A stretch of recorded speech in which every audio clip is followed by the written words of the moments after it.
Ya empezamos a transmitir, ¿eh? Sí.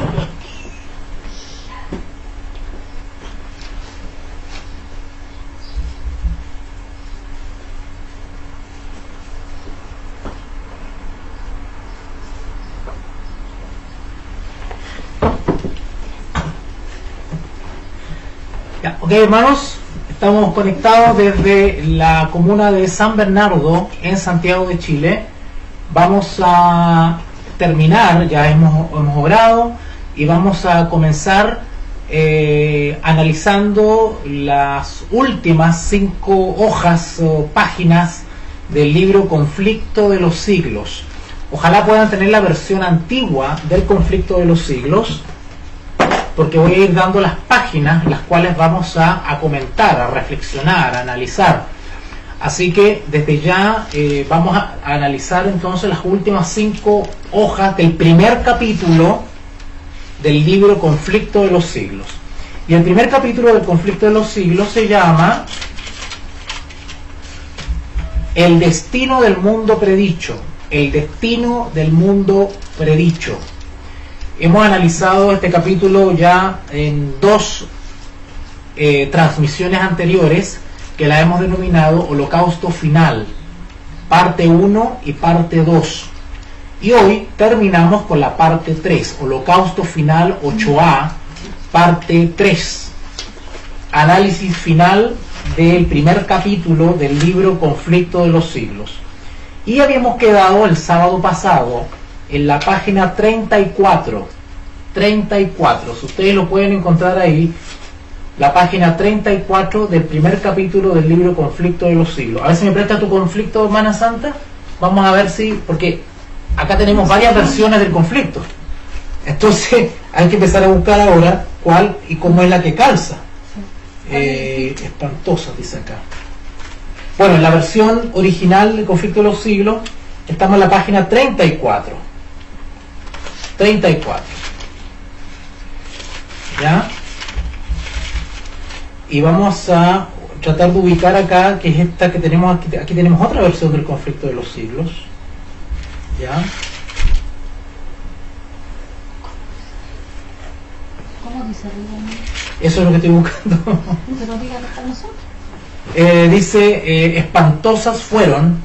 Hay un párrafo que comienza, página 34, Conflicto de los Siglos, que dice, espantosas fueron las calamidades.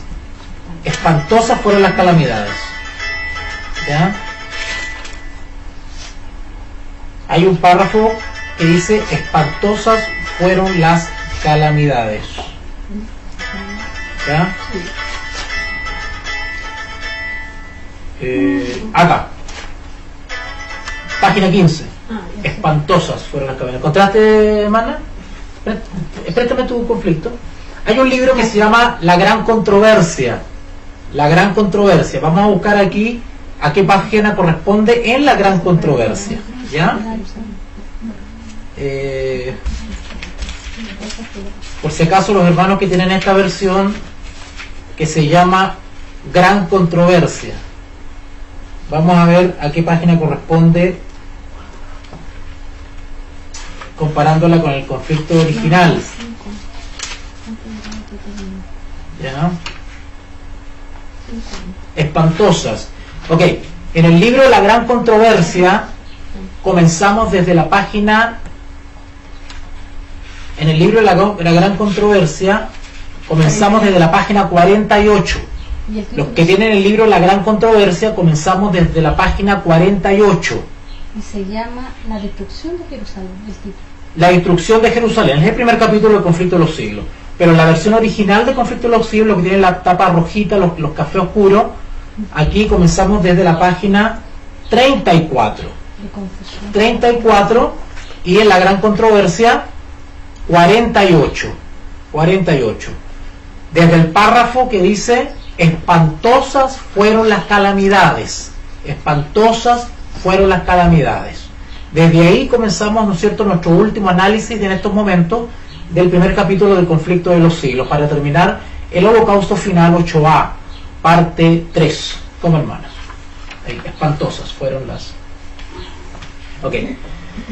Y también Santa te va a permitir analizar si el conflicto está de acuerdo o no, porque vamos a hacerlo párrafo por párrafo. Ok, vamos a ver.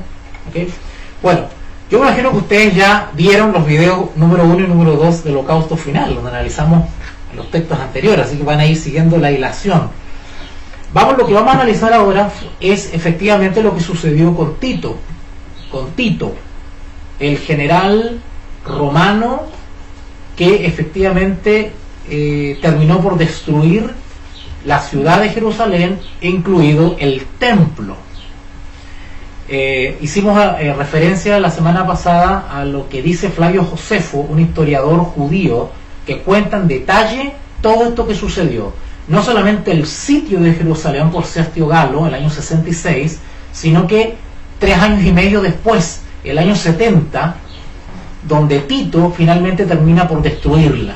Sergio Galo no lo hizo, ¿verdad?, por providencia de Dios, por voluntad divina, para permitir que los cristianos huyesen de Jerusalén y Judea, pero después ya llega Tito para destruir definitivamente Jerusalén y el templo. Flavio Josefo, en su libro La Guerra de los Judíos, cuenta detalles impresionantes sobre esta experiencia.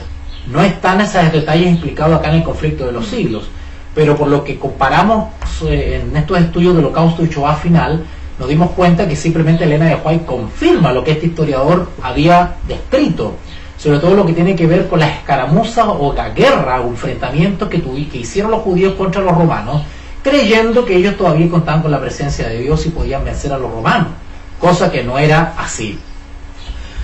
Y comienza diciendo este párrafo del libro Conflicto de los Siglos, dice así: espantosas fueron las calamidades que sufrió Jerusalén cuando el sitio se reanudó bajo el mando de Tito. La ciudad fue sitiada en el momento de la Pascua. Ese es un detalle súper importante, porque efectivamente esta avanzada contra Jerusalén se realiza justo en un momento estratégicamente favorable a Roma. Miles y miles de personas se habían acercado a Jerusalén para celebrar esta fiesta religiosa. Por lo tanto, era el momento ideal para poder capturar o aniquilar la mayor cantidad de integrantes de esta iglesia.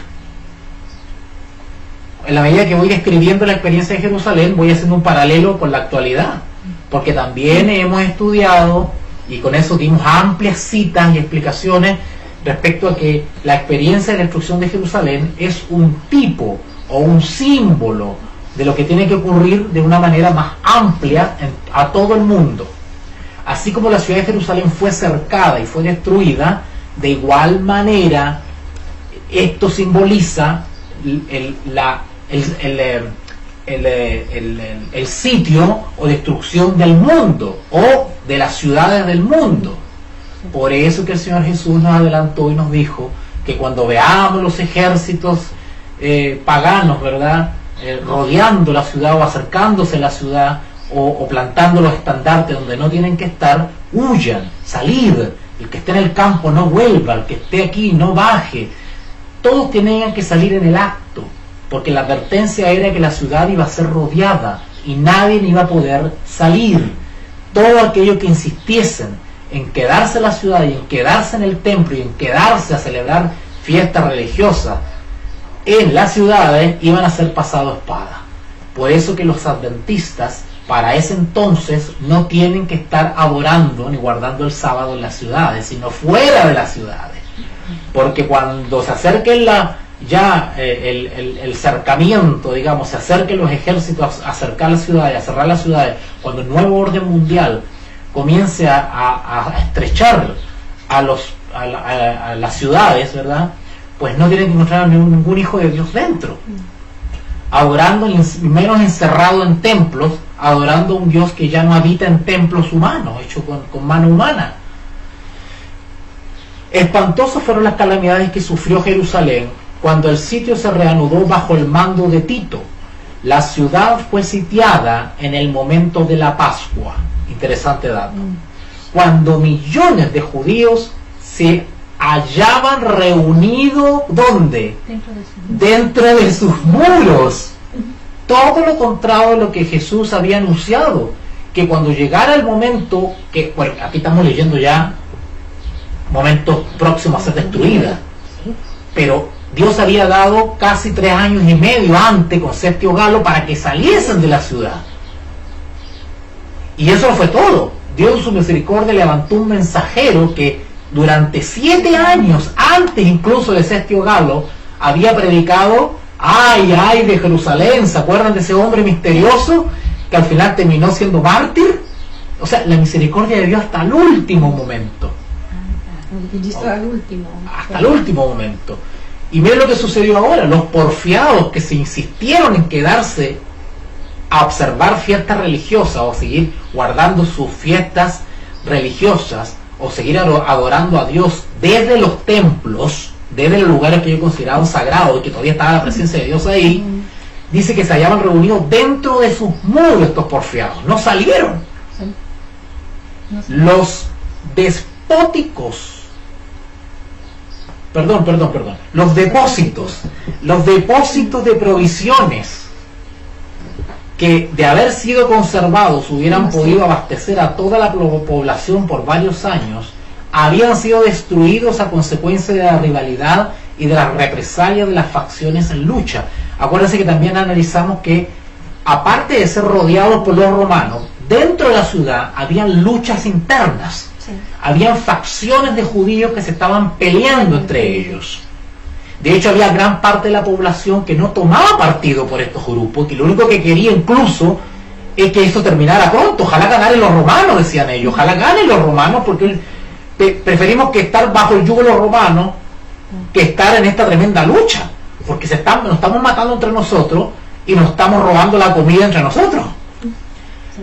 Más adelantito el párrafo sigue diciendo, a ver si se siguen ubicando ustedes, punto seguido, una medida, dice.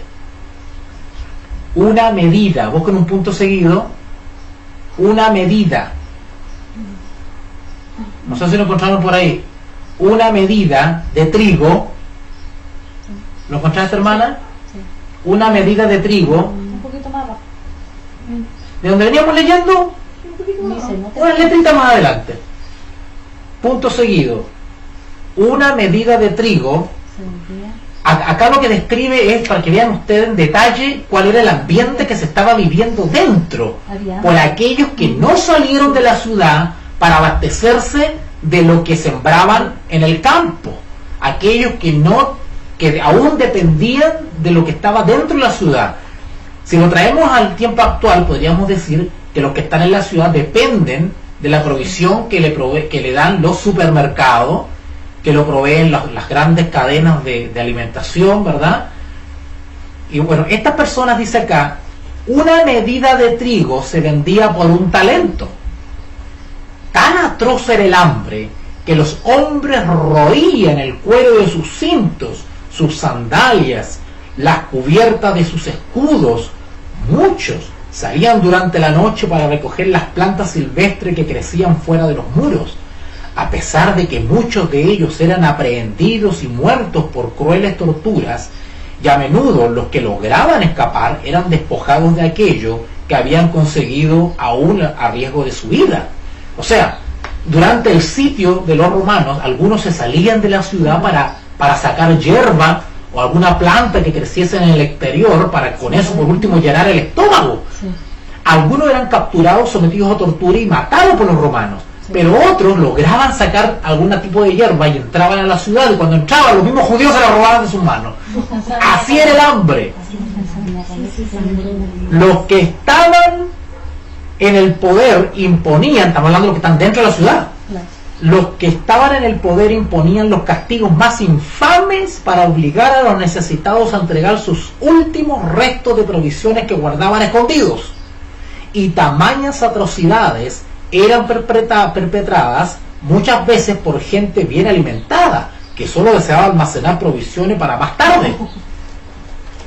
Flavio Josefo comenta que las hordas, los grupos de estas facciones dentro de Jerusalén, entraban casa por casa echando abajo la puerta y le revisaban la casa a la gente para ver si la allanaban, una cosa así, allanaban los hogares para quitarles, digamos, todo aquello que tuviesen para comer, que tuviesen escondido.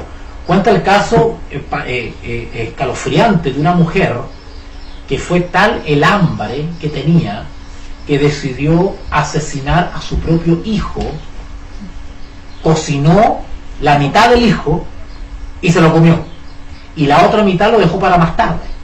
¿Qué sucedió? Entraron a su casa para ver si tenía algo que comer, porque sentían el olor a carne, y se encontraron con la mitad del cadáver de su hijo, y fue tanto el espanto que ni se lo comieron, le dejaron el hijo ahí.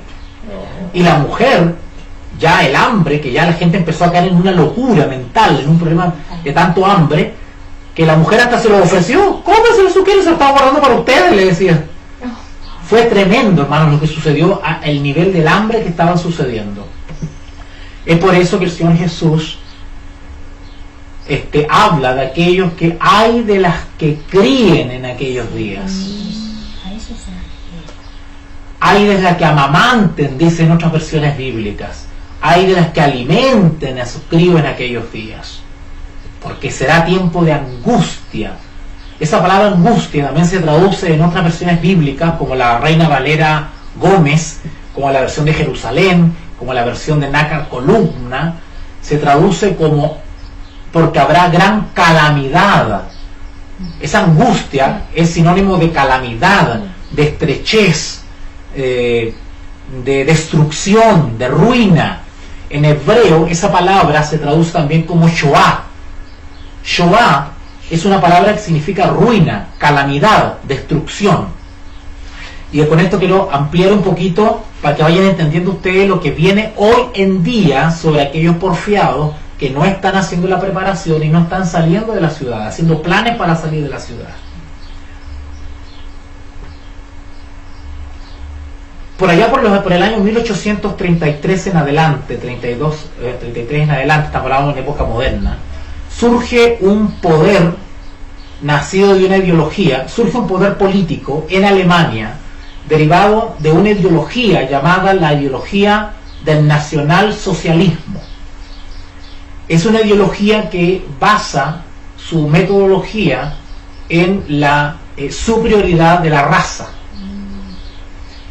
Y el partido nazi que llevó al poder a Adolfo Hitler comenzó poco a poco a educar o adoctrinar a la población alemana con estas ideologías o estas ideas del nacionalsocialismo y de la superioridad de la raza.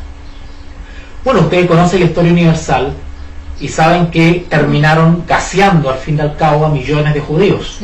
Bueno, con el tiempo esta gran matanza de judíos, que mataron un montón de otro tipo de personas más, no solamente judíos, por el hecho de ser judíos, pero se habla del judío porque fueron la mayor cantidad, o sea, fue el móvil que indujo, que movió, digamos, al nazismo en esta matanza.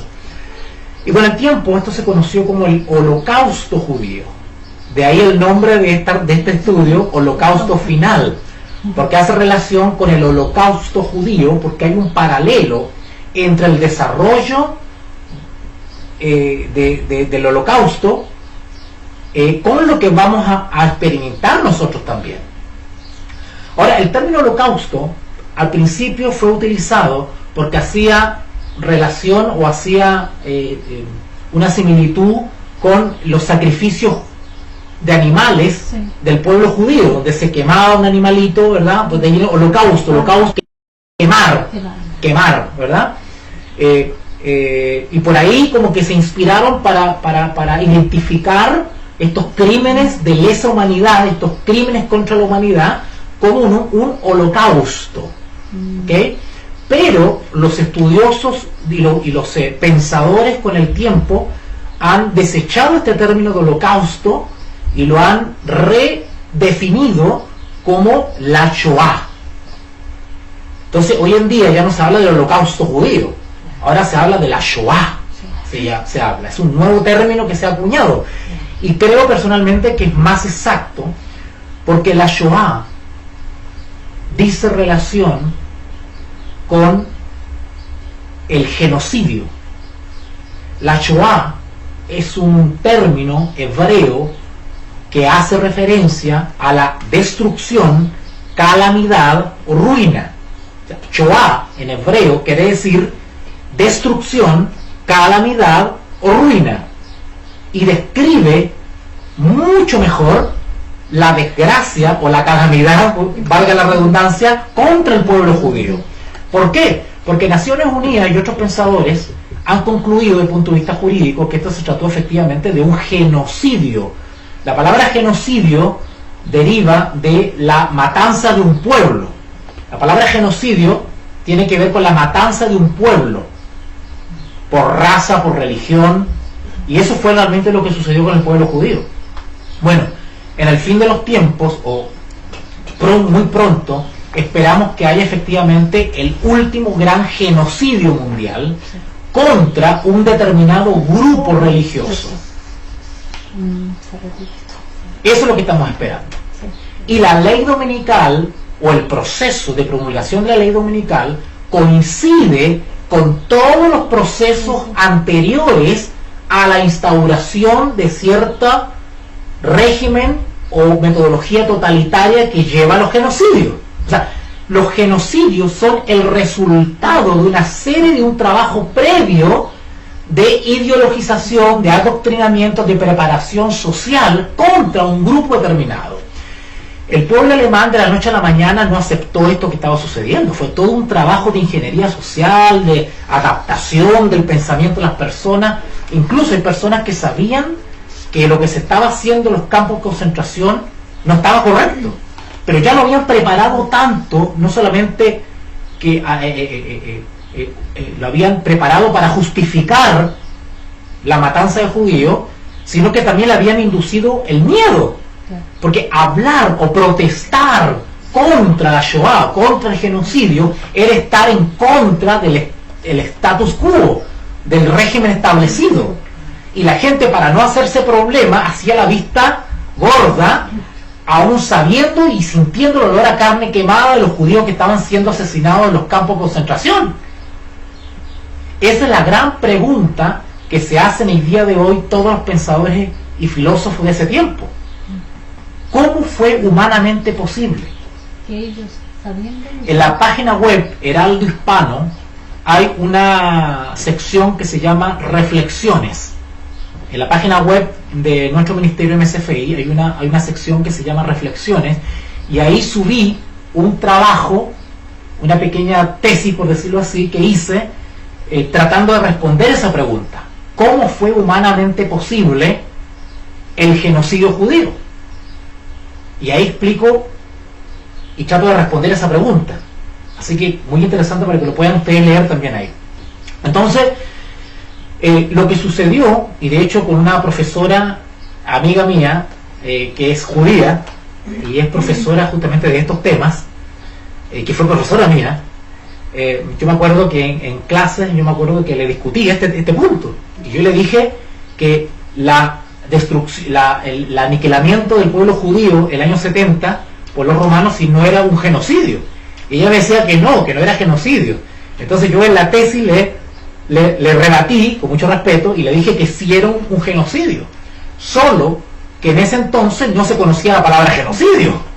La palabra genocidio se vino a acuñar o a adaptar recién por el año 1940 en adelante. Estamos hablando de cuando se fundó las Naciones Unidas, comenzó todo este tema de las leyes de Nuremberg, y cuando comenzaron a plantearse someterse a juicio a todos los ex jerarcas nazis, y por ahí salió, y Naciones Unidas como adoptó este término de genocidio, ¿okay? Porque antes de llamarse genocidio se llamaba crímenes sin nombre, así se llamaban, los crímenes sin nombre, y después para buscarle un nombre le pusieron crímenes contra la humanidad, y después crímenes de lesa humanidad, y así se empezó a desarrollar el término hasta que llegamos a genocidio, y ahora Naciones Unidas acuñó ese término, genocidio. Entonces, de ahí en adelante, todos los crímenes contra la humanidad que se llevaron a cabo se les denominó genocidio. Por ejemplo, el genocidio de Ruanda, el genocidio contra el pueblo armenio, cuando en el imperio turco otomano, por ejemplo, los crímenes contra el pueblo, no me acuerdo ahora, ¿se acuerda de esta guerra de la ex Yugoslavia? los bosnios, los serbios, los croatas que estuvieron en guerra, también hubieron crímenes de lesa humanidad, donde se mataban millones por solamente pertenecer a una raza, y los metían en fosas comunes, y los tapaban con tierra y se acabó el problema. En Japón hubieron genocidio, en China hubieron en Rusia, ¿ok? Entonces, sigo leyendo el conflicto de los siglos. Esta fue la gran crisis y la gran hambruna que sufrieron los judíos dentro de las murallas de Jerusalén. Sigo con el párrafo que sigue, que dice, millares murieron. ¿Encontraron ese párrafo? Sí. Estoy en conflicto de los siglos, página 35. Millares. Flavio Josefo dice que más de 1 millón de judíos murieron. A ver si eso no es genocidio. Si el régimen nazi mató más de 6 millones de judíos, algunos hablan de más, de 9, pero hablemos de una cifra moderada, 6 millones, moderada.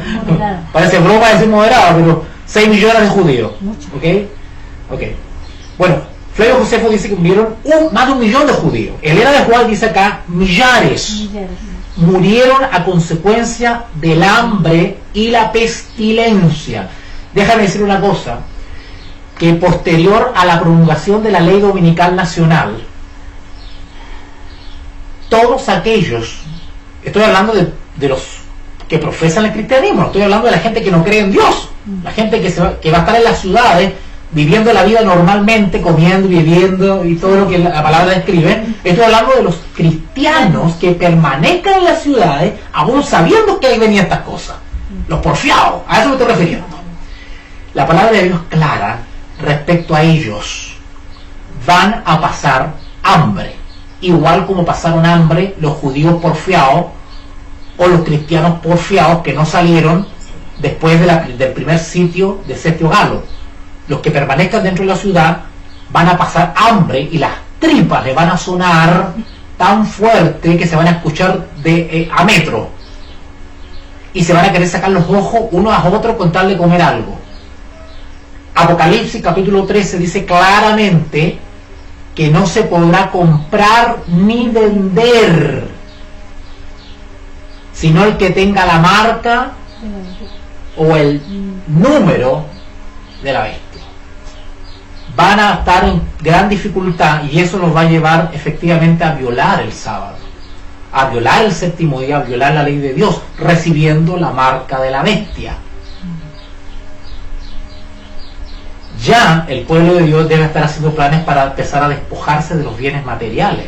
Conversábamos ahora en el almuerzo con los hermanos acá, que qué difícil va a ser para aquellos adventistas que tienen este conocimiento y tienen propiedades y no están haciendo nada con esas propiedades, o sea, no la están aportando para la obra, ni tampoco la están deshaciéndose de ellos, vendiendo, invirtiéndolas en el campo, tampoco lo están haciendo. Esas personas, déjenme decirles, si me están escuchando, van caminos a la marca de la bestia,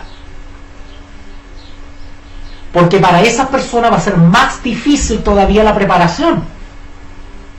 No para aquellos que no tenemos nada, va a ser más fácil todavía. O sea, si nos cuesta, ¿no?, que tenemos lo puesto, ¿cuánto más le va a costar al adventista que tiene propiedades, al adventista que ha forjado todo un futuro, toda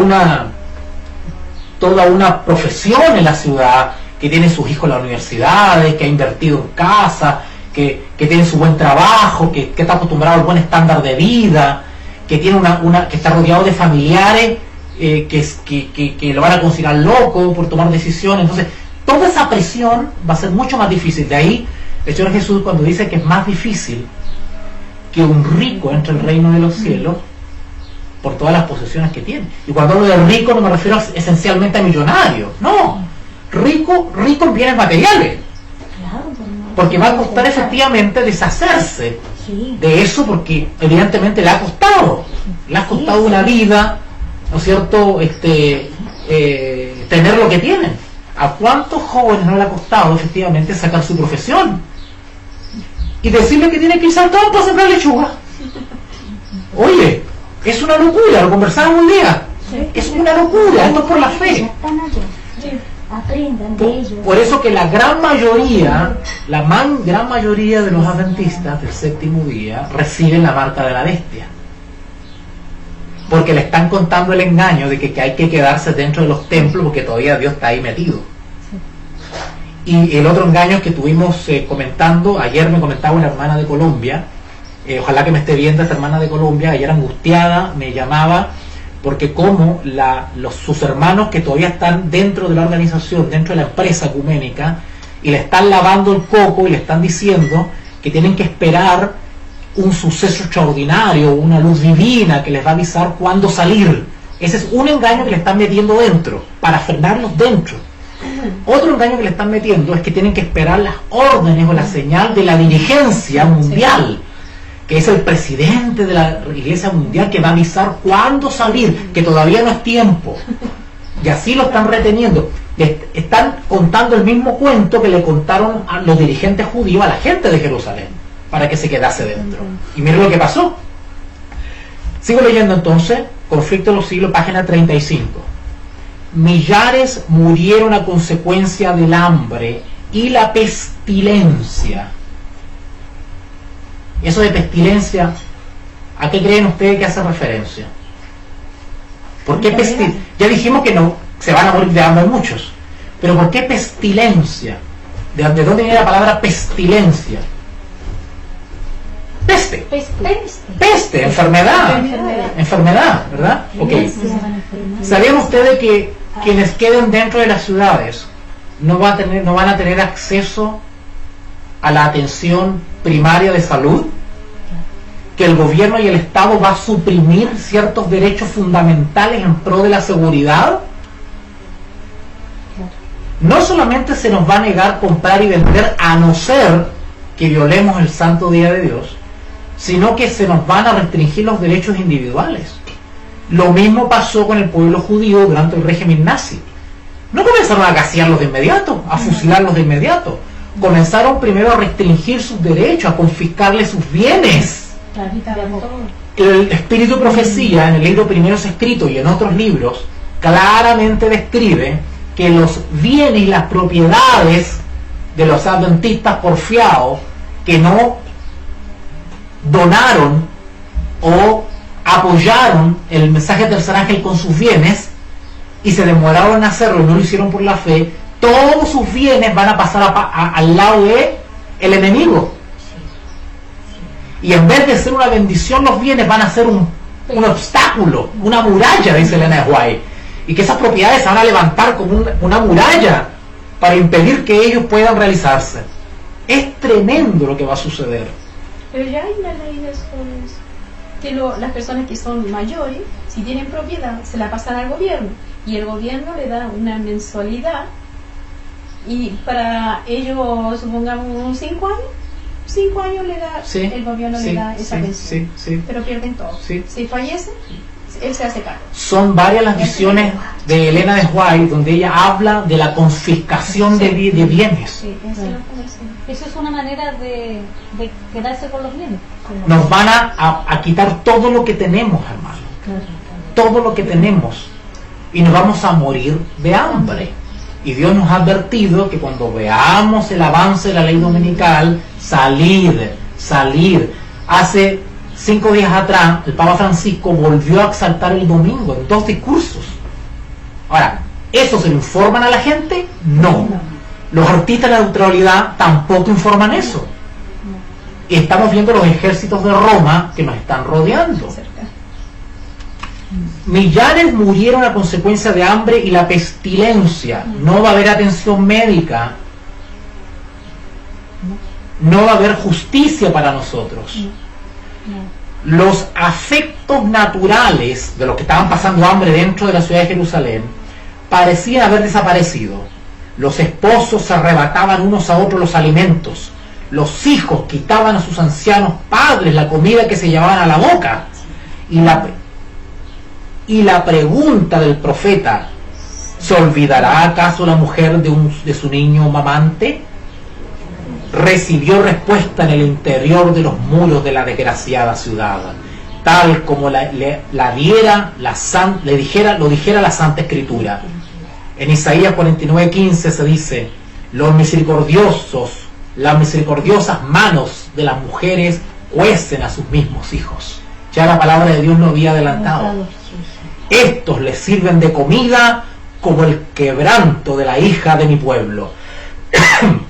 Y 29:15, Lamentaciones 4:10. ¿Okay? Sigo avanzando en el conflicto de los siglos para ir para no extenderlo, porque si no va a tener que ser una parte 4. Y la idea es que terminemos ahora. Vamos a la página 36 del libro Conflicto de los siglos. Hay un párrafo que dice: los jefes romanos. Los jefes romanos, dice. ¿Ok? Dejó de transmitir esto. Ahí está. Empezó a transmitir.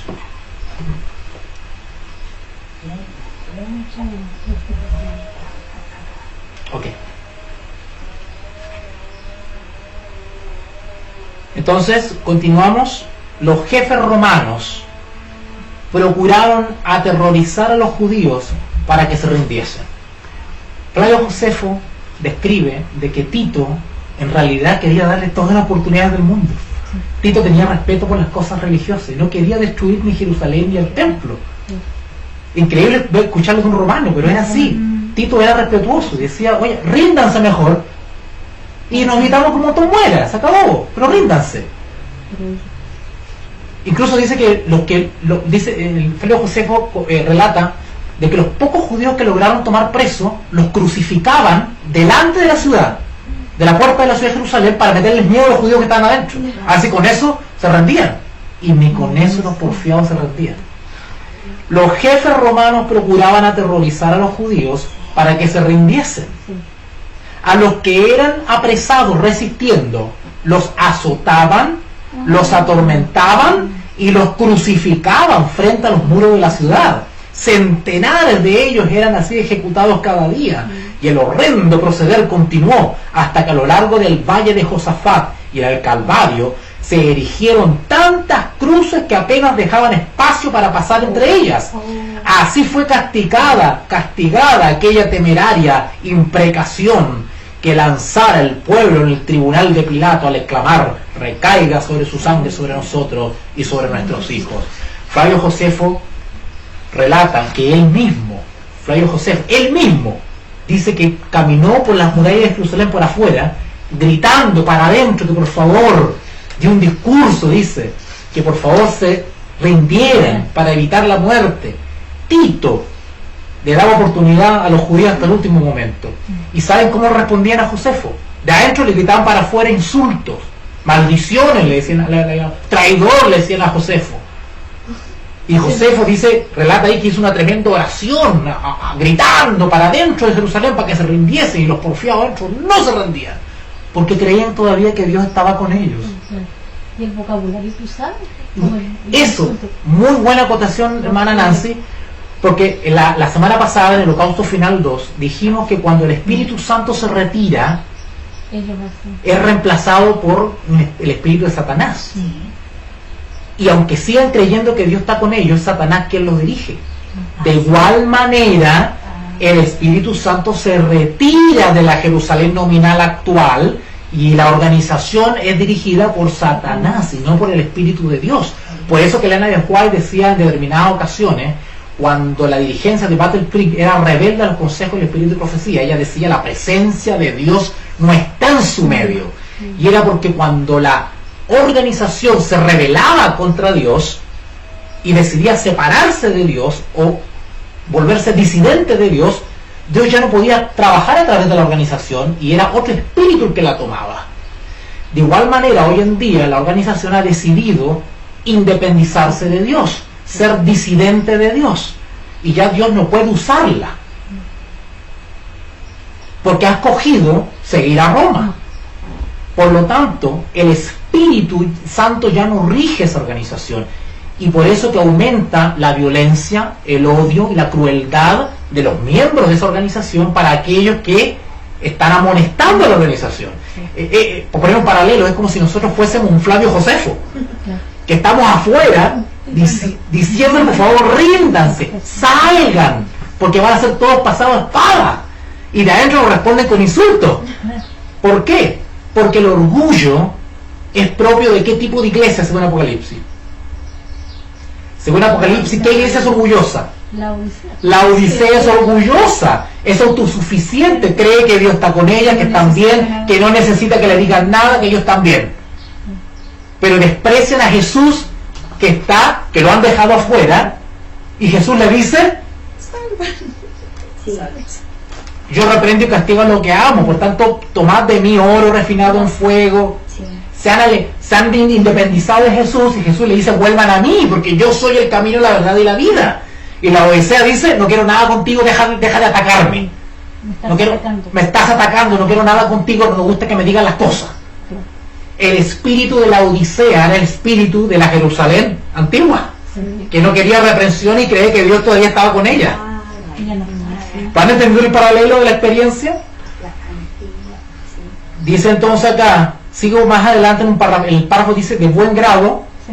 de buen grado hubiera a Tito hecho cesar tan terribles escenas y ahorrado a Jerusalén la plena medida de la condenación. ¿Se dan cuenta que Tito realmente se resistió en un momento? Tito no quería destruir eso, tú seas respetuoso.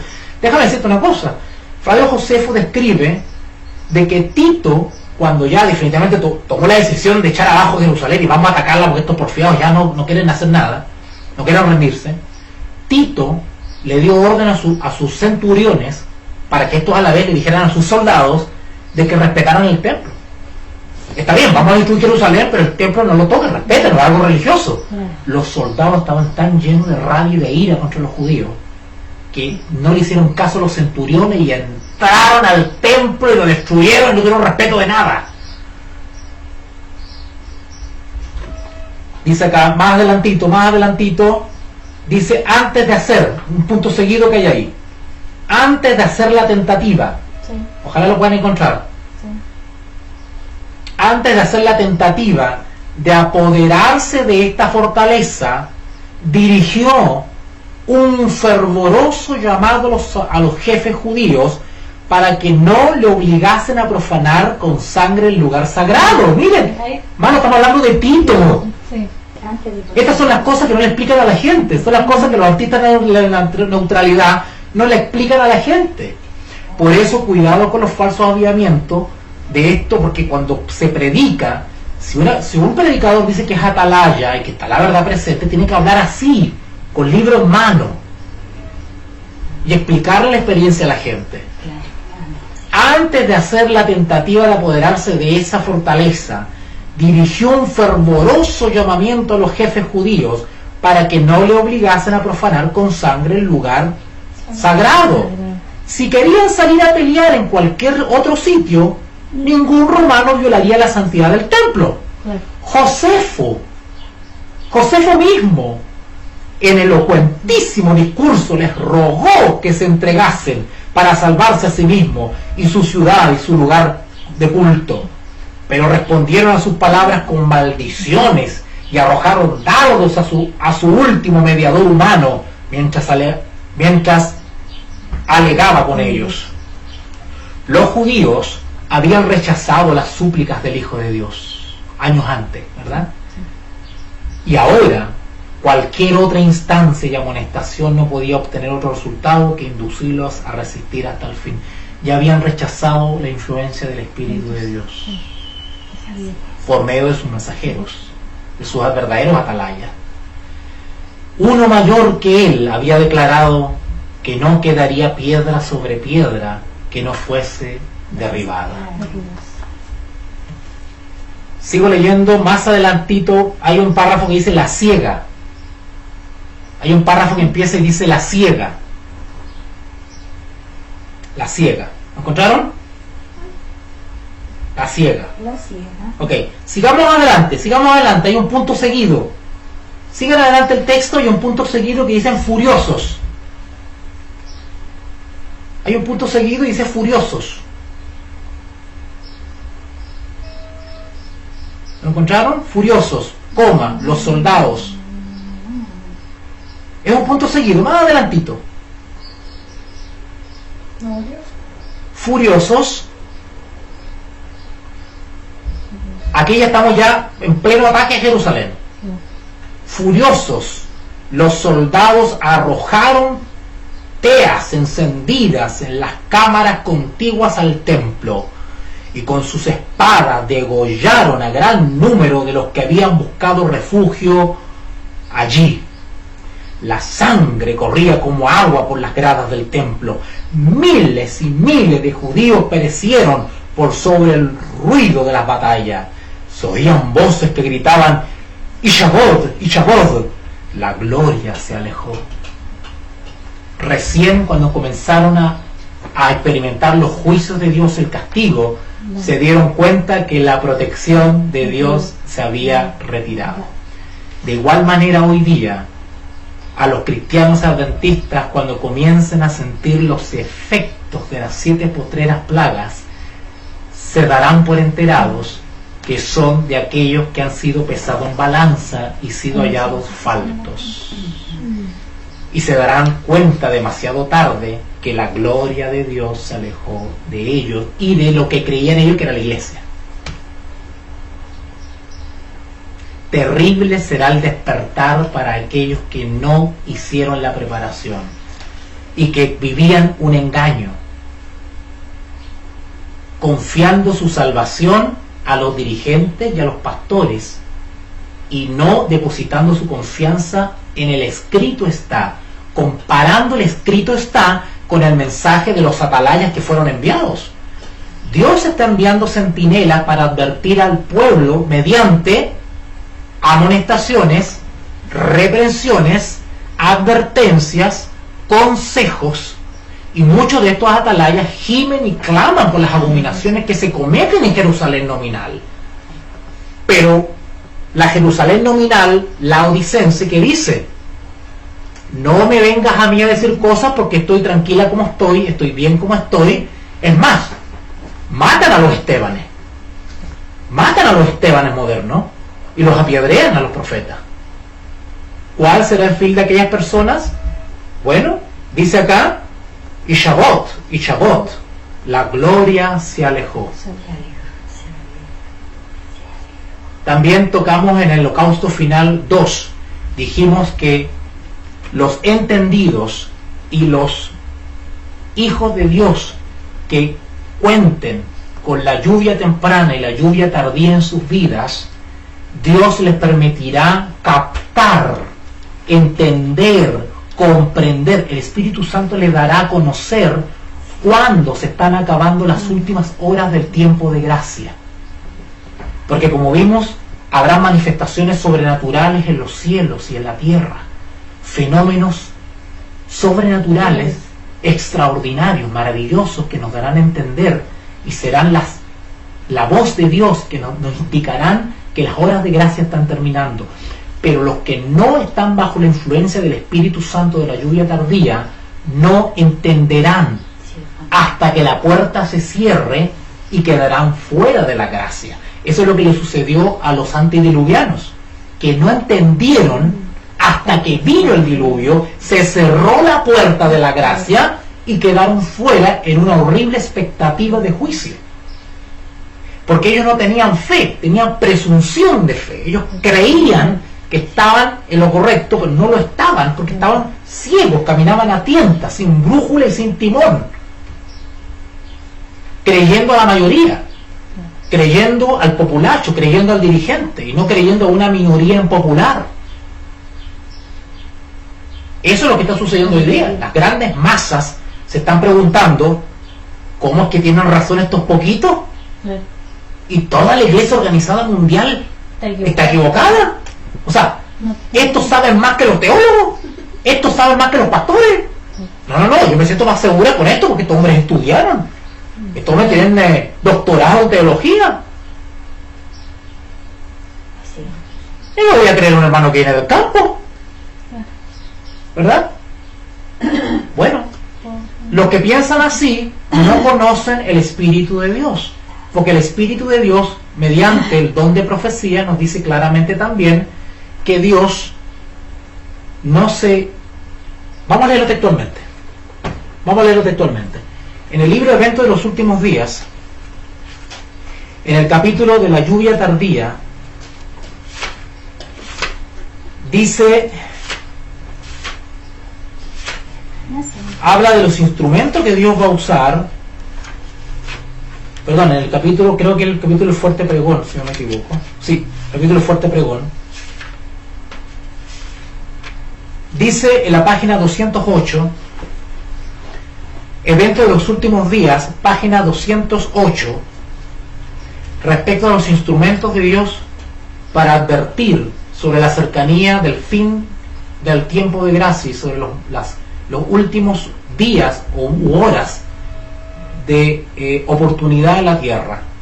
Dice ella de ciertos elementos, estos son los instrumentos de Dios. 208. En la solemne obra final, pocos grandes hombres, ¿no ve que son pocos? No son muchos aquí, no es la mayoría. Pocos grandes hombres, cuando digo hombres, estoy hablando del género humano, pueden ser hombres y mujeres, o niños. Pocos grandes hombres serán ocupados. Dios realizará una obra en nuestros días que apenas unos pocos anticipan.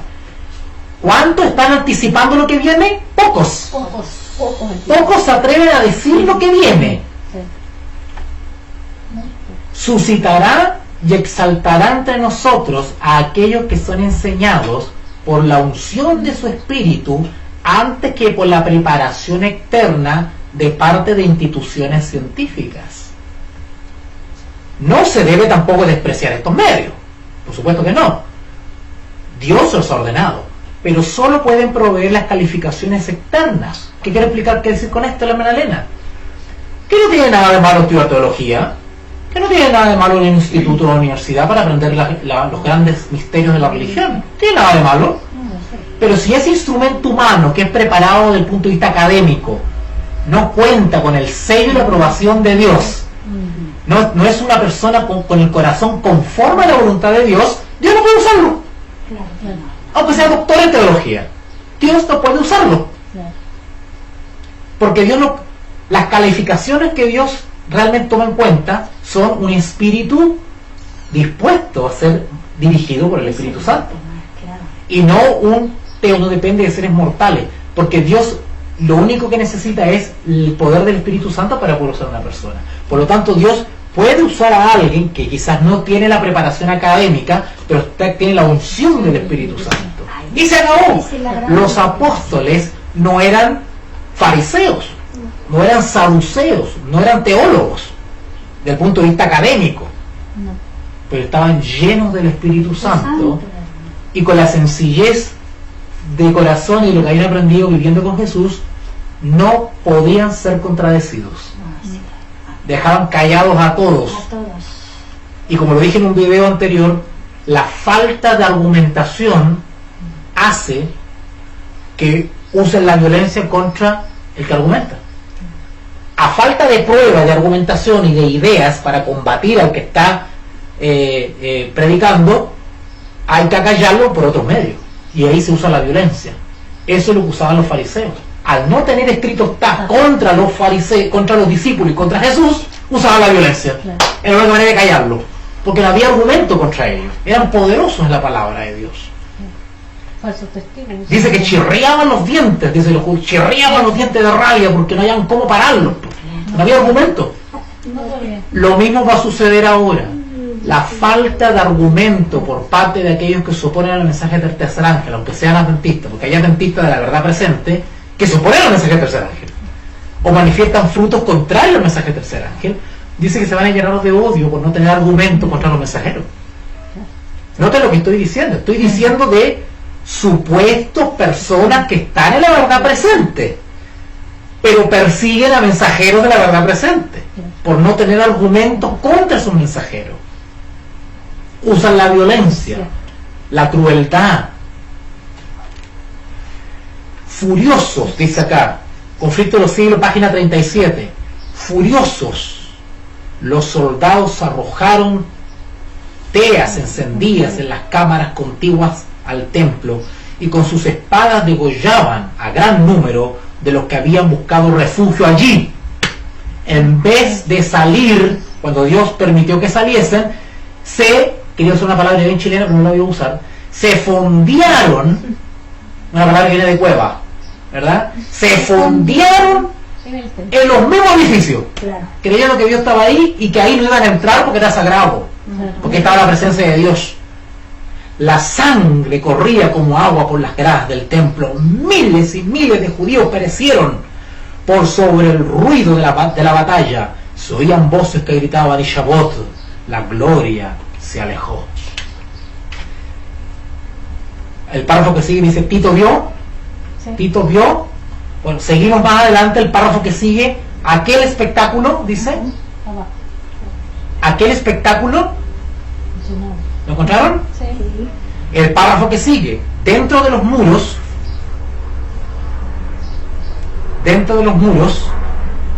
¿lo encontraron? El párrafo que sigue, dentro de los muros. Dice así, dentro de los muros, la carnicería aún era más horrorosa que el cuadro que se contemplaba desde afuera. Hombres y mujeres, jóvenes y viejos, soldados y sacerdotes, los que peleaban y los que pedían misericordia, todos eran degollados en desordenada matanza. ¿A qué le recuerda esto en la Biblia? Ezequiel. Va a haber una matanza. Los que no reciban el sello de Dios Dios. serán pasados a espada y serán muertos. Acuérdense lo que dice Ezequiel capítulo 9. Vamos para allá. Ezequiel capítulo 9, que creo que lo leímos aquí, y está en una predicación que di allá en Europa, que se llama breve estudio, breve comentario de Ezequiel, breve análisis se llama, breve análisis de Ezequiel 8 y 9. En Ezequiel capítulo 9 se describe, voy a hacer un repaso nomás porque no es el tema de hoy día. La matanza. En Ezequiel capítulo 9 se describe el sellamiento, juicio de los vivos y posterior matanza o castigo o destrucción o ruina o Shoah, quiero relacionar todos los términos, con aquellos que no obtuvieron el sello de Dios. Fíjate lo que dice el versículo 6. 4, ¿Cuál? Ezequiel 9:4. Y le dijo Jehová al ángel sellador, con el tintero de escribano, pasa por en medio de la ciudad, Jerusalén estamos hablando, por en medio de Jerusalén, y ponles una señal en la frente, o sello, El 6. o signo, a los hombres que ¿qué características tenían? Gimen. Gimen y claman. ¿Por qué causa? Por las apostasías que se cometen en medio de ella. Que a los otros, es decir, a los otros ángeles, no a los selladores, sino a los verdugos, los que iban atrasito de que iba sellando, a los otros dijo, oyéndolo yo, dice Ezequiel, pasad por la ciudad también, e ir en pos de él, es decir, ir atrasito del que está sellando, Claro.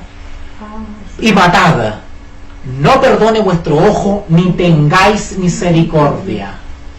Ahí yo quiero aclarar algo, y perdone que me saque del tema, pero yo creo que esto le va a servir a muchos, sobre todo a los hermanos de Colombia que me han preguntado estas cosas, los hermanos de Santander, Colombia.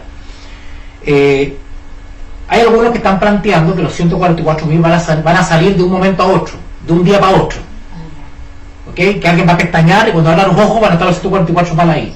Eso no es así. La Biblia nos enseña que los 144.000 van a ir apareciendo de manera gradual pero rápida, pero van a ir haciendo su aparición, porque el ángel pasa, va pasando y va sellando, y van saliendo los sellados poco a poco, pero es un proceso. Entiendan una cosa, el sellamiento es un proceso, no es un acto instantáneo. ¿Okay? No que yo hago así y listo, los 144.000 están sellados. Es un proceso, el ángel recorre la ciudad, recorre a la Jerusalén nominal, al pueblo, y va eligiendo a aquellos que sí están en la condición de recibir el sello. Por eso hay que estar preparados y velando para cuando pase el ángel sellador. Por eso cuando Lea le preguntaba al hermano, ¿usted tiene alguna fecha de algo? No tengo fecha, solamente les digo, trabajen mientras el día dure. Así, hermano. Cuando Jesús le preguntaba al Señor, ¿cuándo serán estas cosas? no se preocupen de la fecha, preocúpense de las señales para que estén preparados. Velad y orad para que aquel día no los sorprenda como ladrón, dice él. ¿Okay? Entonces Ezequiel 9:4 dice, a los que gimen y claman a causa de las abominaciones, apostasía. Versículo 5. Y a los otros dijo, oyéndolo yo, pasad por la ciudad en pos de él, y ¿qué cosa? Matad o herid. No perdone vuestro ojo ni tengáis misericordia. Matad a viejos, jóvenes, vírgenes, niños, mujeres, hasta que no quede ninguno. Estamos hablando del castigo, plaga. Pero a todo aquel sobre el cual hubiese señal, hubiese signo, tuviese el sello de Dios, no os acercaréis. Esto también está confirmado en el conflicto de los siglos, en el tiempo de angustia, donde dice que las plagas no tocarán a los sellados. ¿Ok? Ok. Y después dice, no os acerquéis y comenzaréis por mi santuario. De ahí tiene que ver con el juicio de los vivos, que los primeros en ser pesados en balanza son aquellos que tuvieron la información, ¿verdad? Si el tiempo nos da, vamos a explicar eso, porque hay un enredo que anda por ahí, de que hay dos tiempos de gracia. Entonces se está usando mal el vocabulario, se está diciendo, ay no, es que el tiempo de gracia termina primero para los hijos de Dios y después para el resto del mundo. Sí y no, porque la palabra está mal usada, no es que termina un tiempo de gracia y sigue la palabra termina primero para los hijos de Dios, ese término termina primero para, está mal usado. Lo que se tiene que decir es, primero es evaluado, o juzgado, o pasado en balanza, los hijos de Dios, para continuar con aquellos que no han tenido la luz. Porque fin del tiempo de gracia hay uno solo, no hay dos, es uno. Entonces por ahí se armaba un enredo, que yo no sé quién regó eso por internet y andan todos ahora, no, que hay dos tiempos de gracia, uno primero para el pueblo de Dios y otro para... Eso hay que explicarlo, lo vamos a explicar si alcanzamos a ver, lo vamos a transmitir en vivo también. Entonces volvemos al conflicto de los siglos y ya vimos el paralelo con Ezequiel y la matanza de Jerusalén o genocidio, o Shoah. Quiero volver un poquito a ese término. ¿Se acuerdan que hablamos de la Shoah, verdad? Que significa en hebreo ruina, destrucción, ruina, destrucción, se me fue el otro término, calamidad, gracias hermana. Bueno, ustedes si se dan la tarea de buscar en la Biblia la palabra destrucción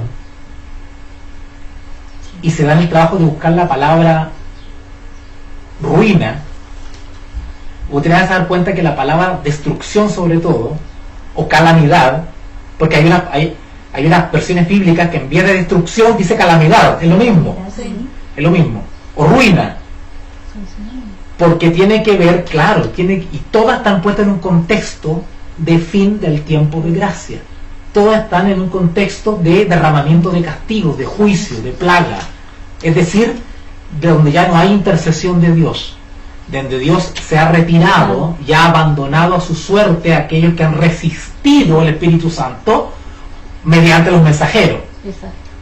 En otras palabras, eso se conoce en la Biblia como el pecado imperdonable. Claro. El continuo rechazo, menosprecio del Espíritu Santo. Se lo llamaba el Espíritu Santo a la conciencia. ¿Cómo habla el Espíritu Santo? A la conciencia. Sí. Cuando la conciencia te dice que estás en algo incorrecto. Ahora, ¿cómo yo sé que algo es incorrecto o correcto? Por la luz que tengo. Mediante la información que tengo, mediante la palabra, mediante la ley, yo sé qué cosa es pecado, qué cosa no es pecado. Y cuando yo me enfrento a una situación, la palabra habla a mi conciencia. Y la conciencia me acusa. Me dice, no es correcto. Sí, esto está conforme a Dios, esto no le agrada a Dios. Cuando yo hago algo, o digo algo, pienso algo, o planeo algo que yo sé, por la luz que tengo, que está en contra de la voluntad de Dios, estoy violando mi conciencia. Y al violar mi conciencia, estoy menospreciando y rechazando la influencia del Espíritu Santo. ¿Se entendió? Por eso que Martín Lutero no podía retractarse. No podía. Porque ir en contra de la conciencia no le es permitido. Porque ya el Espíritu Santo le estaba hablando a su conciencia a Martín Lutero por medio de la palabra. Y Martín Lutero entendió por medio de la palabra y por el Espíritu Santo que no podía negar la palabra. Por tanto, retractarse frente a la dieta de Worms era darle espalda a Dios. Adiós. Y no podía. No podía. De igual manera nosotros no vamos a negar la verdad presente, el mensaje de los tres ángeles ni la ley de Dios, porque va en contra de nuestra conciencia, porque hemos recibido el amor de Dios, y el amor de Dios nos ha grabado la ley de Dios en el corazón, y no podemos violarla. Por eso que los hijos de Dios son fieles hasta el final, porque no pueden darle espalda a Dios, porque la verdad la recibieron de todo corazón. Esos son los que se mantienen firmes en el tiempo de angustia, aquellos que recibieron el mensaje del tercer ángel de todo corazón. Ahora, recibir el mensaje del tercer ángel de todo corazón significa experimentar el mensaje del tercer ángel. Si el mensaje del tercer ángel no es solamente algo intelectual, por eso que la mayoría de los grupos de sostén propio que dicen del tercer ángel, pues se están despedazando entre ellos y están calumniando y desacreditando a otro, están contradiciendo el mensaje del tercer ángel. ¿Me entiendes? Y demuestran que no has experimentado el mensaje del tercer ángel. Y cuando llegue la prueba de verdad, todas esas luminarias que dicen que son del tercer ángel, lo más probable es que claudiquen. Porque si bien la conocieron intelectualmente y la enseñaron, no la experimentaron.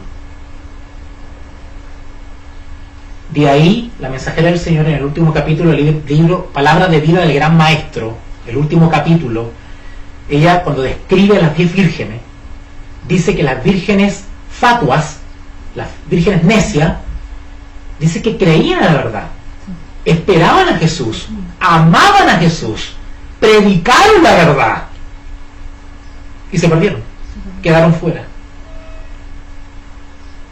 No dice el Señor que porque no hizo la preparación suficiente. Tenían aceite, pero no suficiente. Porque seguramente obtuvieron parte de esa porción, quizás la lluvia temprana, que le ayudó a su inicio en la vida cristiana, pero no siguieron perseverando para obtener la lluvia tardía, que es la que trae perfección. Se quedaron así como a medio camino. La primera, la lluvia tardía, trae conversión e inicia en nuestra vida cristiana, y con ese primer amor y todo empezamos en esto. Pero de ahí hay que mantenerse calientito, porque si nos desanimamos bajamos a la Odisea. No, arriba, a Filadelfia, siempre Filadelfia, hay que mantenerse en Filadelfia, no bajar a la Odisea. Bueno, la gran mayoría está en la Odisea. la comodidad. Entonces no ha llegado al nivel de la perfección que lo trae la lluvia tardía. Pero para obtener la lluvia tardía necesitamos estar siempre calientitos en Filadelfia para tener el recipiente dispuesto y preparado para recibir el aguacero. Y cuando pase el ángel, sellado, porque este está listo.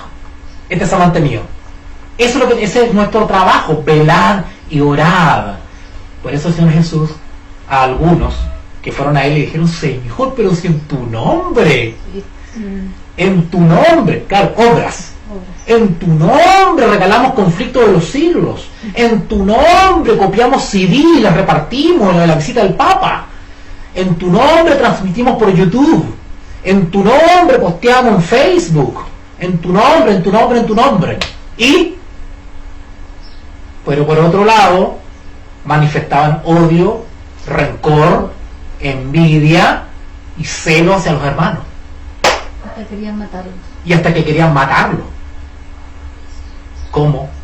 Los fariseos profesaban santidad, ser líderes de la iglesia, ser guardianes de los pilares de la iglesia, defensores de la iglesia verdadera, pero querían asesinar a Jesús. Sí.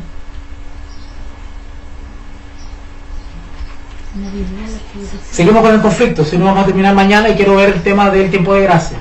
¿Okay? Dentro de los muros, quedamos ahí, conflicto de los siglos, página 38. Dentro de los muros la carnicería era aún más horrorosa que el cuadro que se contemplaba desde afuera. Hombres y mujeres, jóvenes y viejos, soldados y sacerdotes, los que peleaban y los que pedían misericordia, todos eran degollados en desordenada matanza. Superó el número de los asesinados al de los asesinos. para seguir matando, los legionarios tenían que pisar sobre los montones de cadáveres. Párrafo que sigue. Destruido el templo, no tardó la ciudad entera en caer en poder de los romanos. Los caudillos, los dirigentes judíos abandonaron las torres que consideraban inexpugnables y Tito las encontró vacías. Contemplólas asombrado y declaró que Dios mismo las había entregado en sus manos. Hermano, un romano, Tito, miren lo que dijo. Tito las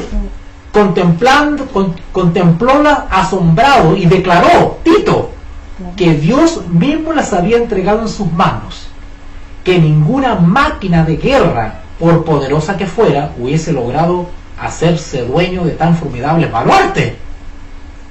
La ciudad y el templo fueron arrasados hasta los cimientos. Sigue más adelantito, punto seguido, después del paréntesis, Jeremías dice, en el sitio y en la mortandad que le siguió, perecieron más de 1 millón de judíos. Los que sobrevivieron fueron llevados cautivos, vendidos como esclavos, conducidos a Roma para enaltecer el triunfo del conquistador, arrojados a las fieras del circo y desterrados y esparcidos por toda la tierra. Algo parecido sucedió en el holocausto judío Shoah. Mientras algunos eran quemados y gaseados en los campos de concentración, muchos eran ocupados como esclavos en trabajos forzados. Muchos fueron desterrados, la famosa diáspora judía, donde los judíos se repartieron, tuvieron que huir por todos los países huyendo del nacionalsocialismo. Es más, quiero decir una cosa. Cuando recién asumió Hitler en Alemania, y recién se empezaron a implementar ciertas medidas contra los judíos, déjame decirle que en Alemania y en Austria, y también en cierta medida en Polonia, que saben que Alemania invadió Austria y la anexó a Alemania y después invadió Polonia. Muchos judíos tenían propiedades, había muchos judíos que eran ricos, tenían negocios. ¿Sabían ustedes que muchos rabinos judíos, sabios, advirtieron lo que venía? Salieron.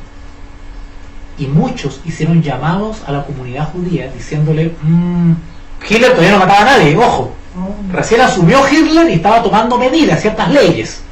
Había algunos incidentes sociales, como la Kristallnacht, que fue la noche de los cristales rotos, que se llamó, donde se incentivó a las turbas a tirar piedras a los negocios judíos, a quemar sinagogas.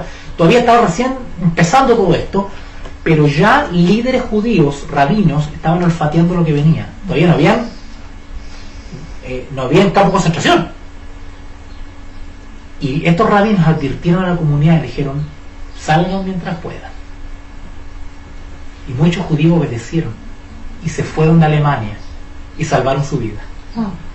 Pero la mayoría se quedó porque no pensaban que iba a ser para tanto. No creyeron que iba a llegar a tanto esto. Y también otro motivo por los cuales no se fueron fue por las propiedades que tenían. Porque si se tenían que ir, tenían que irse por lo opuesto. ¿No han visto las películas ustedes de la Shoah judía, del holocausto judío, las películas que hay sobre los temas nazis, que muestran a los judíos con maletitas, con bolsos que van saliendo, arriba de los trenes, van a montar, van con lo opuesto? De hecho, déjame contarte una anécdota. Una profesora una vez nos hizo un ejercicio en clase y nos pasó una hojita a todos y nos hizo ponernos los pantalones de los judíos y hizo el siguiente ejercicio. Dijo, anoten 7 cosas que ustedes se meterían en su maleta o en su bolso si les dicen que en 20 minutos más ustedes tienen que abandonar la ciudad. En 20 minutos más ustedes tienen que abandonar la ciudad porque los van a trasladar a la frontera, los van a dejar allá a la frontera botados. En 20 minutos está el camión militar afuera esperando. Tiene 20 minutos para hacer un bolso y llevarse lo justo necesario, porque los botamos de Santiago, de la ciudad, y los vamos a dejar a la frontera, deportados. Tienen 20 minutos. Y efectivamente nos dio 20 minutos para pensar qué 7 cosas podemos meter en la maleta. Yo le hago la pregunta a ustedes. Si en estos momentos nos dicen, tienen 20 minutos para tomar 7 cosas necesarias y básicas, porque en 20 minutos los trasladamos a la frontera y a ustedes se van para afuera. Chao. ¿Tu casa? ¿Qué haces con tu casa? Ah, no, yo tomo mi ropa. ¿No alcanzaste a venderla? ¿No alcanzaste a hacer una herencia? ¿No alcanzaste a hacer un testamento? ¿Qué pasa con tu casa? Se perdió. Tienes que abandonarla. Te están diciendo que en 20 minutos tú te tienes que salir del país. ¿Qué cosas metes en tu bolso? 7 cosas. Ropa. ¿Qué más llevarías? Algo de alimento. Te están botando. ¿Algo para comer? Algo frutos secos. Algo para abrigarme. Y si no tienes frutos secos en el frío, en el refrigerador, ¿qué haces? ¿Qué te llevas? Nada. ¿Vas a andar con tarro de conserva? Ahora mismo. ¿Qué nos llevamos? La ropa, yo le llevaría, qué sé yo, si hay algo de ropa para abrigarme. Tremendo. Eh, A los judíos les pasó eso. claro, Les dijeron, en 10 minutos ustedes van a ser subidos a un tren y los vamos a llevar a otra parte. Tomen lo que necesiten. Por eso que las imágenes que ustedes ven de las películas de los, ven a todos los judíos con bolsitos y, y los ven a todos como abrigados, con unos chaquetones, con todo. sí, sí, Claro, porque para no hacer bulto en la maleta se llevaban puestos la chaqueta. la ropa. La ropa se le daban puesta. Sí. Es como dice, ojalá tu ira no sea en invierno Sí. ni en sábado. Por eso el Señor Jesús advirtió en sus profecías que orad para que vuestra ira no sea ni en invierno ni en día de reposo. La historia universal de la raza humana, de la vida en sociedad y política, nos enseña que cada cierto tiempo se repiten ciertos genocidios, ciertos crímenes. Cada cierto tiempo la moral de la raza humana va degradándose cada vez más. Cada vez más los gobiernos políticos caen en totalitarismo y en dictadura, y se provocan este tipo de abusos. Y para allá. Para allá vamos, Para allá. porque lo que está descrito es un nuevo orden mundial. Está descrita la recuperación del Papa como gran líder mundial y como los Estados Unidos como el gran país que va a erigir la imagen de la bestia y que manda y que se le dará autoridad para actuar 42 meses. Y el dragón le dio su poder y su trono y su autoridad para actuar 42 meses. Y que ninguno pudiese comprar ni vender. Y se le permitió hacer señales y prodigios para engañar a los moradores de la tierra. Lo que esperamos nosotros y que llamamos como tiempo de angustia no es más que el puntapié inicial para el gran genocidio que va a ocurrir entre la promulgación de la ley dominical, si no meses antes, hasta unos meses avanzado la ley dominical, porque esperamos que poquito tiempo después de la promulgación de la ley dominical termine el tiempo de gracia, el juicio investigador, en el cual van a ser derramadas las 7 postreras plagas. O sea, entre ese periodo, entre el fin del tiempo de gracia o fin del juicio investigador y la promulgación de la ley dominical, esperamos uno de los mayores genocidios que jamás la historia... O sea, si el mundo se espanta con la Shoah o el holocausto judío, Ahora va a ser un... Elena adelanta que lo que sucedió en Jerusalén va a ser superado. O sea, lo que sucedió en Jerusalén fue una leve vislumbre, dice ella. Sí, es lo que... En el conflicto de los siglos dice que las persecuciones del papado de la Edad Media serán más que superadas, dice ella. El sexto sello de Apocalipsis adelanta que habrán degollados decapitados, que habrán miles de mártires. Hay un número que tiene que ser completo de mártires. Estamos hablando de un genocidio. En términos jurídicos, en términos políticos, estamos hablando de un genocidio. En términos religiosos, nosotros hablamos de tiempo de angustia, ¿verdad? Pero desde el punto de vista técnico, jurídico, estamos hablando de un genocidio. Estamos hablando de crímenes contra la humanidad que se van a realizar. El conflicto de los siglos habla que no tendremos derechos. Se falsearán nuestros testimonios en los tribunales. Se nos calumniará. Así como lo hicieron con Jesús también. Lo mismo. Fíjate lo que dice el conflicto de los siglos, sin perder ahí donde estamos, y estamos terminando. En el capítulo del mismo conflicto de los siglos, del mensaje final, en el capítulo del mensaje final de Dios, en ese capítulo, conflicto de los siglos, el mensaje final de Dios, en la página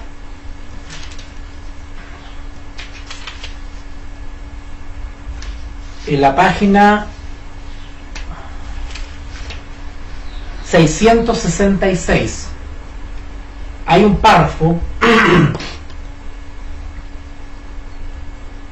666, hay un párrafo que dice conforme vaya acercándose,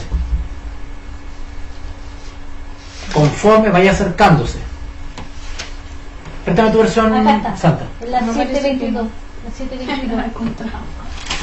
Hermana Clantina, la 722. 722. Ok. Claro, está titulado de otra manera aquí. Sí. Está A titulado de otra medida que manera. vaya acercándose la Tiempo de angustia. Dice, mucho. Conforme va revistiendo. No, Conforme vaya acercándose, dice no la- sé si están las mismas palabras aquí. Conforme vaya acercándose. Sí. Último párrafo. Ah, ya. Ok, fíjate lo que dice acá.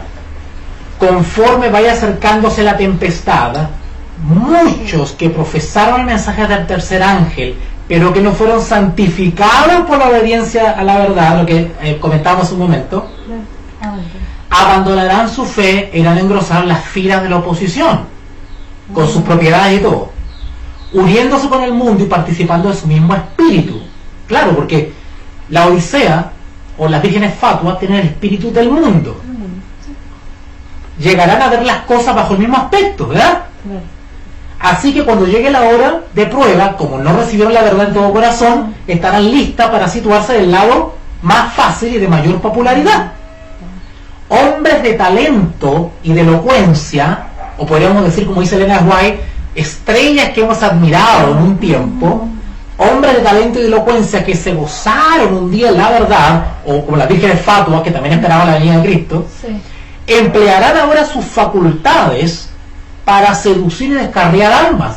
¿No están haciendo hoy día eso los artistas de la neutralidad? Sí.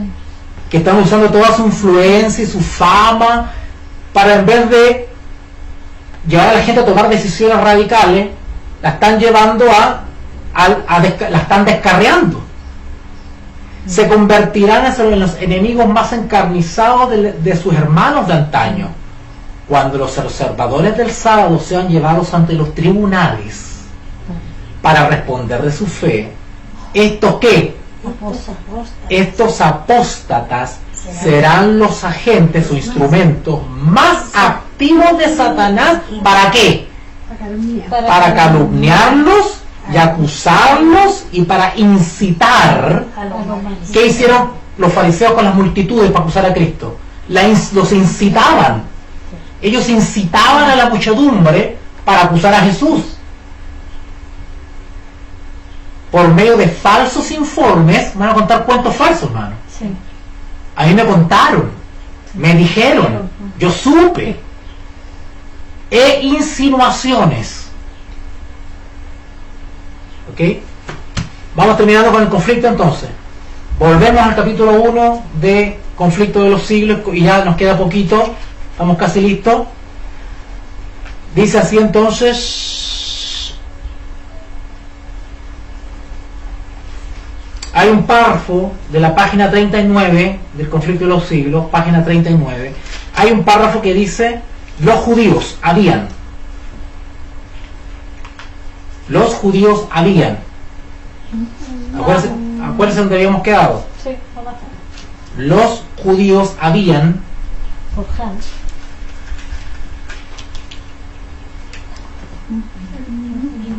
Estaba un poquito más abajo, ¿no? ¿De dónde? No, porque me perdí. ¿Dónde Bueno, estábamos? trapo. Ah, no, pero de la última. es un párrafo que empieza así: los judíos habían forjado sus propias cadenas, habían colmado la copa de la venganza, habían dejado pasar su tiempo de gracia. Sí. Y un parrafito y un punto seguido más adelante dice los padecimientos de los judíos. Un punto seguido más adelante dice: los padecimientos de los judíos son muchas veces Sí. representados como castigo que cayó sobre ellos por decreto del Altísimo. Ujú. Así es como el gran engañador procura ocultar su propia obra. Sí. Quiero explicar eso un poquito. La destrucción de la Jerusalén nominal o la destrucción de la Jerusalén histórica no fue o no será obra directa de Dios.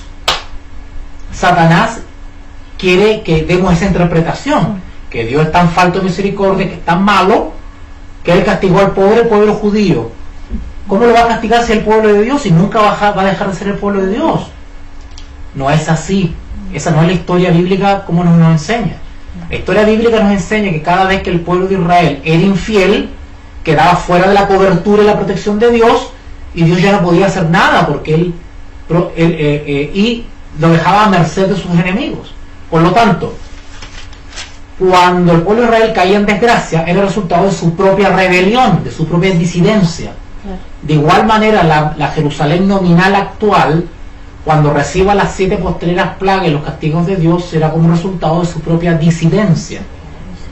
Por eso el falso engaño que dicen algunos, sobre todo los artistas de la neutralidad, dicen que el avivamiento, que el fuerte pregón, que los 144.000 va a ser desde adentro de la organización. Ellos dicen que la organización va a terminar por reformarse, por avivarse y va a dar el fuerte pregón. Eso es una mentira y una falacia, porque al contrario, lo que está haciendo es enredándose más con el papado. No lo va a hacer. El avivamiento y la reforma vienen desde afuera de la organización, no desde adentro. La reforma y avivamiento que se está llevando adentro es falsa. Es un avivamiento y una reforma que nivela para abajo. El avivamiento y la reforma final, el fuerte pregón del tercer ángel, comienza afuera de la organización, porque para poder recibir la lluvia tardía y la preparación necesaria para el fuerte pregón no la vamos a obtener desde adentro, No. la vamos a obtener desde afuera por una búsqueda de esa preparación. Sí, sí. Por eso que es falso el mensaje que dicen que hay que dar la pelea desde adentro, la lucha es de adentro, hay que dar la pelea adentro, dicen. Eso es falso. Los que están haciendo eso están perdiendo su tiempo adentro y no se están preparando. Por eso que el llamado de salir de ella, pueblo mío, viene desde afuera, no desde adentro. Cuando Jesús dice la parábola de las ovejitas, del redil, dice que Él llama a sus ovejas y sus ovejas le siguen, está llamando a salir. Está llamando a salir de las instituciones religiosas que han caído en el estado de Babilonia, en el estado de confusión. A eso me refiero. Claro.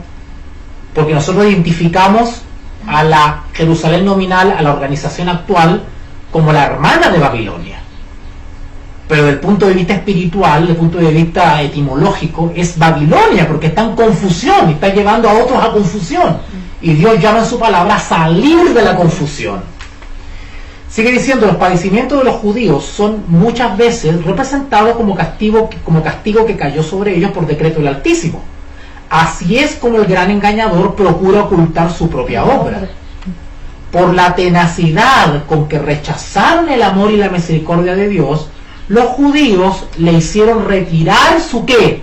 Protección. Su presencia del medio de ellos. Claro. Acuerden que en Ezequiel 9, la presencia del Altísimo de Jehová ya no está en su medio. Está en su medio. No está en su medio. Y Satanás pudo regirlo como quiso. Sí, sí. Y fue así. Las barbaridades. Las horrorosas crueldades perpetradas durante la destrucción de Jerusalén demuestran el poder con que se ensaña Satanás sobre aquellos que ceden a su influencia. Sigue diciendo el párrafo: no podemos saber cuánto debemos a Cristo por la paz y la protección de la que disfrutamos. Sí. Sigo avanzando, un párrafo completo, el párrafo que sigue, la profecía del Salvador. Hay un párrafo más adelante que empieza diciendo la profecía del Salvador. Para los hermanos que nos están viendo, estamos en el libro Conflicto de los Siglos, página 40. Párrafo, la profecía del Salvador. La profecía del Salvador referente al juicio que iba a caer sobre Jerusalén, o plaga, va a tener otro cumplimiento. Y acá la cosa se pone buena. La profecía que cayó sobre Jerusalén va a tener otro cumplimiento. Y la terrible desolación del primero, noten, no fue más que un pálido reflejo de lo que será el segundo. En lo que acaeció a la ciudad escogida, podemos ver anunciada la condenación de un mundo que rechazó la misericordia de Dios y pisoteó su ley. Fin del tiempo de gracia, caída de las plagas. Eso es lo que está escribiendo Elena de White. Más adelantito, en un punto seguido, la historia. La historia de lo pasado, la interminable serie de alborotos. No, noten esto, por favor. La historia de lo pasado, la interminable serie de alborotos, conflictos y contiendas, toda la armadura del guerrero en el tumulto de batalla y los vestidos revolcados en sangre, ¿qué son y qué valen en comparación con los horrores de aquel día cuando el Espíritu de Dios aparte de todos los impíos y los deje abandonados a sus fieras pasiones y a merced de la hazaña satánica? Entonces el mundo verá que nunca lo que nunca os vio, los resultados del gobierno de Satanás. El conflicto de los siglos, en el capítulo Tiempo de Angustia, hay una frase súper fuerte de Elena White cuando dice que muy cruel puede ser el corazón humano cuando no está animado del amor de Dios. Porque cuando el amor de Dios no ha enternecido a esa vida, es reemplazado por Satanás. Se le mete un demonio. Todo aquel que no esté siendo regido por el Espíritu Santo de Dios es un endemoniado. Y es instrumento Satanás. Párrafo que sigue.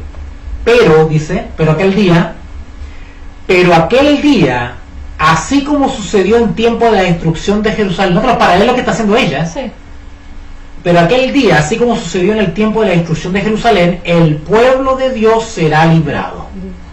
Porque serán salvos todos aquellos cuyo nombre esté inscrito en el libro de la vida. Más abajito, párrafo que sigue. Deben guardarse.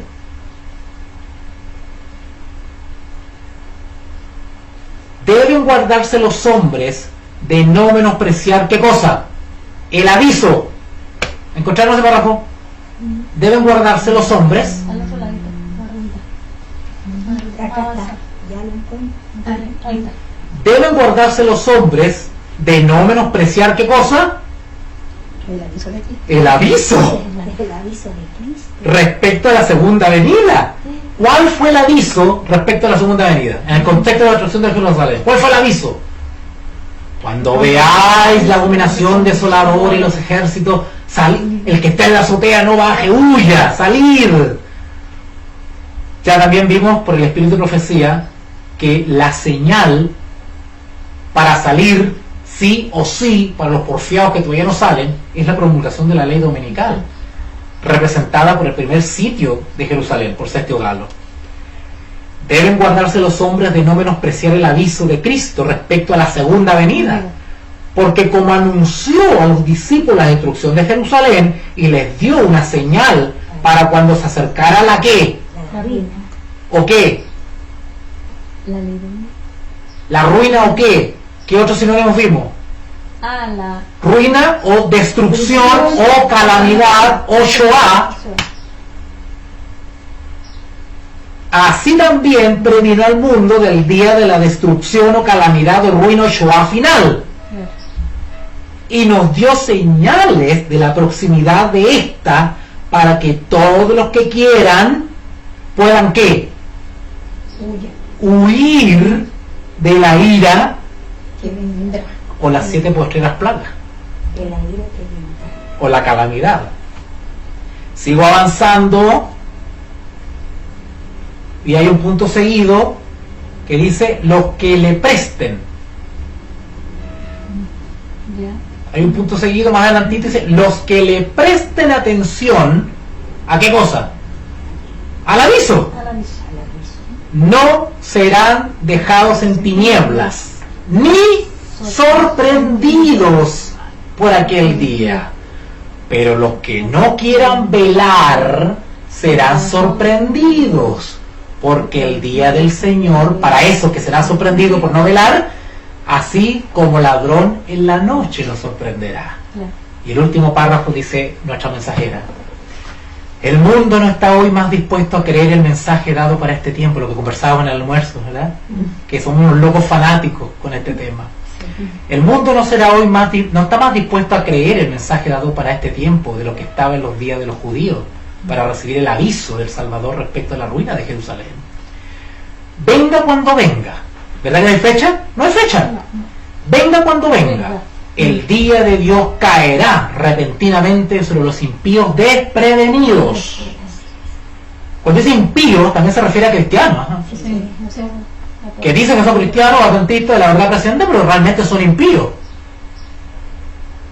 El día menos pensado, en medio del curso rutinario de la vida, absortos los hombres en los placeres de la vida, en los negocios, en la casa, el dinero, cuando los guías religiosos, los dirigentes ensalcen el progreso y la ilustración del mundo, y los moradores de la tierra se dejen arrullar por una falsa seguridad, entonces, como ladrón que a medianoche penetra en una morada sin custodia, así caerá la inesperada destrucción sobre los desprevenidos y no escaparán.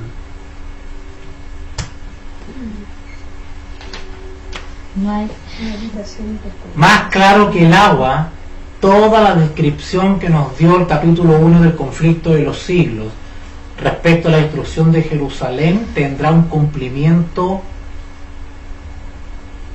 casi literal hoy en día.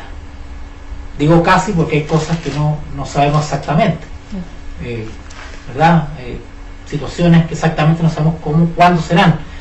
Pero en cuanto a eventos o tiempos o situaciones, ya como que tenemos un paralelo. Hicimos el paralelo la semana pasada respecto a cómo el primer sitio de Jerusalén por Sergio Galo fue la ley dominical. Incluso claro, nos dimos el lujo de contar algún tiempo y dijimos que desde el primer sitio por Sergio Galo en el año 66 hasta el segundo sitio definitivo de destrucción de Jerusalén en el año 70 pasaron más o menos 3 años y medio. Sí. Y la Biblia también nos habla desde la promulgación de la ley dominical un periodo de 3 años y medio. Sí. Lo que no sabemos es cuándo va a terminar el tiempo de gracia y cuándo va a empezar el juicio de los vivos. Esas cosas no las sabemos, pero también especulamos o extraemos de lo que hemos leído Pero hay algunas señales. que los entendidos sí van a tener, por el poder del Espíritu Santo, noción de cuándo se está acercando ese tiempo. Y van a avisar, van a advertir. Claro. Van a advertir. ¿Se acuerdan del llamado en el capítulo 25 de Mateo sobre la parábola de las 10 vírgenes, que alguien de afuera de la Jerusalén nominal gritó algo? Viene el esposo. He aquí viene el esposo, salir a recibirle. Sí. Porque él fue el que los despertó, les dio el aviso. Porque hay atalayas que no están durmiendo y van a darse cuenta de la cercanía del cierre del tiempo de gracia y le van a decir a la iglesia en general, salir a recibirle. No dice entren a recibirle, salir. A recibir. Salir. Porque la preparación para ser hallado idóneo, la preparación para la lluvia tardía y el sellamiento La preparación se hace afuera de la institución corrupta, no dentro. De ahí el engaño de un tal Rubén Molina en internet que dice que el sellamiento se hace estando dentro de la organización. Eso dice el hombre, ese mentiroso. La palabra de Dios nos dice todo lo contrario. La preparación es fuera, porque adentro no lo están haciendo ni lo van a hacer. Por eso que toda esa gente que dice que hay que permanecer dentro está engañada, está viviendo una fantasía, una falsa realidad. No tendría sentido el prepararse. Claro, porque la Si preparación... estar adentro, entonces ¿para qué vamos a salir? Porque adentro te están inculcando todo lo contrario. Entonces estaríamos súper bien y no Estaríamos haríamos todos tranquilos esperando la media. Dentro de la empresa no está primando el Espíritu de Dios, sino el Espíritu del mundo. Si no, vean todo lo que van a hacer ahora a fin de año. No es el Espíritu de Dios el que está ahí, es el Espíritu del mundo. ¿Y qué decía Elena Juárez que lo leímos acá? Dice que uniéndose con el mundo y participando de su espíritu, se unirán a las filas del enemigo. Esa es una característica de la apostasía. El participar del mundo y de las cosas del mundo es una señal de apostasía. Y el pueblo de Dios es llamado a salir de esa apostasía. No a salir de la fe adventista, sino que a salir del medio de ellos, dice, al medio de la apostasía. Y no toquéis lo inmundo, porque Dios nos ha llamado a ser un pueblo santo. ¿Y qué significa santo? Apartado, guardado para un uso especial. Por eso que el mensaje salir de ella se aplica a todos los fieles que son parte de organizaciones religiosas caídas, que están fornicando con Roma y que el espíritu del mundo ha penetrado. El pueblo de Dios fiel ha sido llamado a salir, a cortar ligaduras con esas organizaciones. Y eso no es más que, y eso no es un ataque. Ese es el mensaje del fuerte pregón de Apocalipsis 18. ¿Ya? Dejamos hasta aquí entonces la transmisión. Mandamos un saludo especial a nuestros hermanos en Europa que nos están viendo desde Alemania, Italia, Suiza. Saludo a nuestro hermano Héctor, Sonia, a la hermana Rebeca, a Don Jonathan. También saludos a la hermana Joana de Colombia, en Chile también, Patricia, Alfredo. Yo sé que en Boston también la chinita, la hermana Clelia nos está viendo. Así que un saludo a todos aquellos que fielmente nos han seguido y nos han acompañado. En 20 minutos más retomamos una transmisión para hablar sobre el fin del tiempo de gracia y aclarar unas confusiones que hay respecto al juicio de los vivos. 20 minutos más, hacemos una pausa y estamos de vuelta con ustedes. Que Dios les bendiga. Es impresionante.